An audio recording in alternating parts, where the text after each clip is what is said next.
Paris, parents and school administrators across the state might have whiplash from the back and forth over the state's mask mandate in schools. Yesterday, a panel of lawmakers in Springfield voted not to renew the governor's mandate as a legal battle continues to play out. Joining us now with more is State Senator Sue Rezn, a Republican representing parts of Central Illinois. She serves as the deputy leader of Senate Republicans. We also invited a number of Democratic lawmakers onto the program, but none were able to join us. Senator Rezn, thank you for joining us. Why vote against renewing the mandate? Well, the governor doubled down on an executive order that was before the circuit court in Sangamon County, and the judge ruled less than a month ago that his emergency rule violates the due process of parents, teachers, and children in school district. So instead of waiting for the appellate court to rule on the lower court's decision, the governor decides to double down and offer up the same executive rule to JCAR.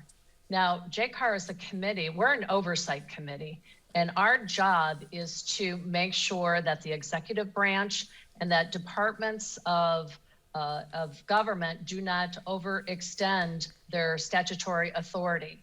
And JCAR found yesterday, and JCAR is comprised of a bipartisan, bicameral group of legislators, and we all decided that the governor clearly has overstepped his statutory authority by once again trying to double down and present this executive order for these mandates that are imposed on school districts throughout the entire state. And what's the reaction that you've heard from your constituents? Well, we have heard back and forth. I mean, the bottom line is that schools are waiting for the ruling from the appellate court judge. And we are asking the governor to do the same. I mean, we are a co-equal branch of government. The court has ruled, but yet the governor has decided to go over and above the court ruling and try to pass this executive order again through JCAR. We were able to stop him, and we'll wait for the appellate court ruling, which we hope to hear from in the next couple weeks. And of course, schools will have the ability to decide what they're going to do. And of course, just so that our viewers at home know, JCAR is the Joint Committee on Administrative Rules, as you've said. So, Senator, then what do you say to parents and teachers who might be very confused between, yesterday's vote and the ruling that you mentioned from the Sangamon County judge earlier this month, no matter what side of the debate they're on?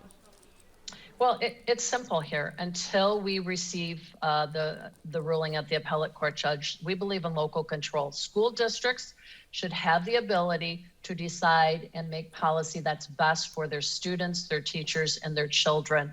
And they have that ability now. And so it's, every school district will be different, whether you're in Cook County, whether you're in the suburbs, or whether you're in downstate. You should be able to, your school district and school board should be able to make the decisions for your school that best suit your school. And so, we've been talking about this ruling against the mandate by the Sangamon County judge and how that factors into all of this.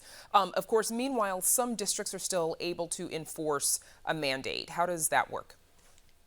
Again, that is their choice. We've left it up to the school districts to make their own decisions. But it's important to say over 500 school districts out of 852 school districts have decided to go mask optional in their schools. So there are many schools that are making the decision to go mask optional. So if you're the parent that would like your child to wear a mask, you can wear a mask. If you're the parent that feels that your child is fine without a mask and learns better without a mask, then you have that ability as well. So school districts are weighing their options. Many of them are deciding to go with what works best and make it optional in their school.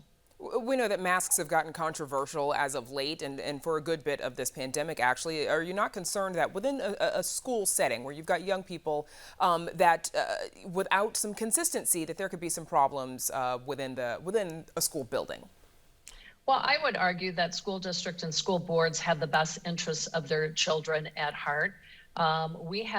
We're entering the third year of the pandemic. The governor has ruled by executive order for, I would say, the better part of the pandemic. He's issued well over 100 executive orders. People want to be in control of and make the decisions locally for what's best right now for their school districts across the state. What's happening in Southern Illinois is clearly different than what's happening where I live in Morris, or what's happening in the suburbs or in Cook County. We should have that ability. The lower court, the circuit court, ruled that the governor violated the due process of the parents, the teachers, and the children by issuing this executive order. Instead of saying, the governor could have said, you know what, I'm going to wait for the appellate court to rule on this lower court. He just doubled down and said, I'm going to offer up the same executive order that creates these mandates for all schools across the entire state. Now, the governor, we pushed back. We pushed back, and we needed to push back because we said, as a JCAR member, that the administration has exceeded their statutory authority. Now, the governor, he did respond to JCAR's ruling in a statement today. Here's a little bit of what he said. We have to do everything that we can to keep students and teachers safe while keeping our schools open. That has been my focus since the very beginning of this pandemic. Doctors say that masks are the best way to preserve in-person learning and keep children and staff safe.